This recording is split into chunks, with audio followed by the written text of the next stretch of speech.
पोझेशन म्हणजे आपण बघतो, पोझेशन म्हणजे काय, मालकी हक्क किंवा ताबा एखाद्याचा आपण दाखवतो, तेव्हा तो दाखवताना आपण दोन प्रकारे दाखवतो बघा.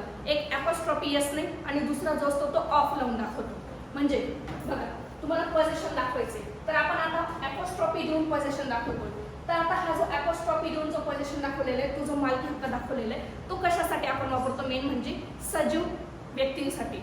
जर सजीव व्यक्तीचं पोझेशन आपल्याला दाखवायचं आहे, मालकी हक्क दाखवायचं आहे, तर तो आपण ॲपॉस्ट्रॉफी एसने दाखवतो. आणि जर आपल्याला निर्जीव वस्तूचं पोझेशन दाखवायचे तर ते आपण ऑफने दाखवतो. म्हणजे बघा, मी इथे एक्झाम्पल दिले, रियाज बुक.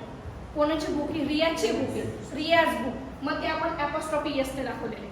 त्याच्यानंतर माय मदर्स ॲडवाइस, ती आपण कशी दाखवलेली, ॲपॉस्ट्रॉफी एसने दाखवलेली. मग त्याच्यामध्ये तुमचं थिंग म्हणजे एखादी गोष्ट, वस्तू, व्यक्ती जे काही असेल ते मालकी हक्क दाखवण्यासाठी आपण किंवा ताबा हक्क दाखवण्यासाठी आपण अशा प्रकारे दाखवतो, ॲपॉस्ट्रॉफी एसने, आणि दुसरा जो असतो तो ऑफने दाखवतो. मग सजीव जर असेल तर ॲपॉस्ट्रॉफी एस, आणि निर्जीव जर असेल तर ऑफने. म्हणजे the cover of the book, the cover of the book म्हणजे काय, पुस्तकाचे कव्हर.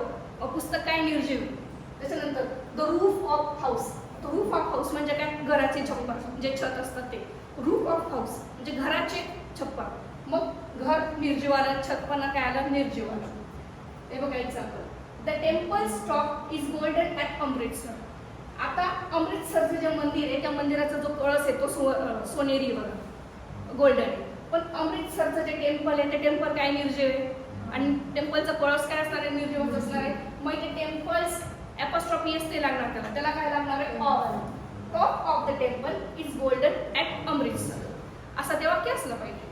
किंवा this is the book of Prathamesh, नाही, this is Prathamesh books, apostrophe S, कारण ते पुस्तक कोणाचं आहे, प्रथमेशचं आहे. मालकी हक्क प्रथमेशचा आहे. मग प्रथमेश हा एक सजीव आहे, त्याच्यामुळे मी काय करणार आहे, तो ॲपॉस्ट्रॉफी एसने दाखवणार आहे.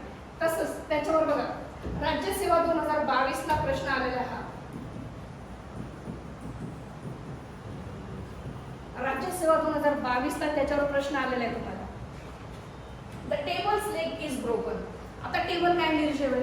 मग निर्जीवचं ॲपॉस्ट्रॉफी एसने दाखवतो का ऑफने दाखवतो, आपण ऑफने दाखवतो. मग त्याच्यामुळे हे इथे चुकलेले.